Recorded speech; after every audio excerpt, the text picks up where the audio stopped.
আসসালামু আলাইকুম ওরহমতুল্লাহি ওয়াবারকাত। আজকের রাতটা একটু ভিন্ন। আজ বিজোড় রাত, আর আজ জুমার রাত। কিছুক্ষণ আগে বারান্দায় গিয়ে দাঁড়ালাম। শীতল হাওয়া বইছে, উপরে নিস্তব্ধ সুন্দর আকাশ। মনে হলো এই মুহূর্তে যদি আমরা আল্লাহর কাছে কিছু চাই, তিনি অবশ্যই শুনছেন।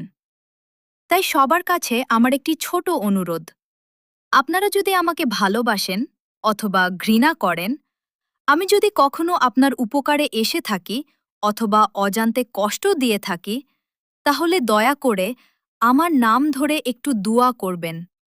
দোয়া করবেন আল্লাহ যেন আমার অন্তর পরিষ্কার করে দেন, আল্লাহ যেন আমার সব গুনাহ মাফ করে দেন, আল্লাহ যেন দ্বীনের পথে ইস্তিকামাত দান করেন, আল্লাহ যেন পূর্ণ হিদায়া দান করেন, আল্লাহ যেন শাহাদাত এবং জান্নাতুল ফিরদাউস নসিব করেন, আল্লাহ যেন দুনিয়ার অপ্রয়োজনীয় ব্যস্ততা কমিয়ে দেন, আল্লাহ যেন নেককার সন্তান দান করেন, আর সব ধরনের রিজকে বারাকাহ দান করেন।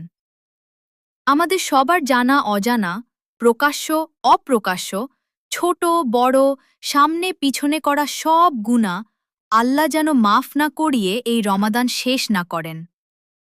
উম্মার মুক্তির জন্য দোয়া করবেন, মজলুমদের জন্য দোয়া করবেন, আর সেই অংশটার জন্য দোয়া করবেন যারা হয়তো উম্মার সবচেয়ে অগ্রবর্তী কিন্তু একই সাথে সবচেয়ে অবহেলিত, সবচেয়ে মজলুম এবং সবচেয়ে ভুল বোঝাবুঝির শিকার।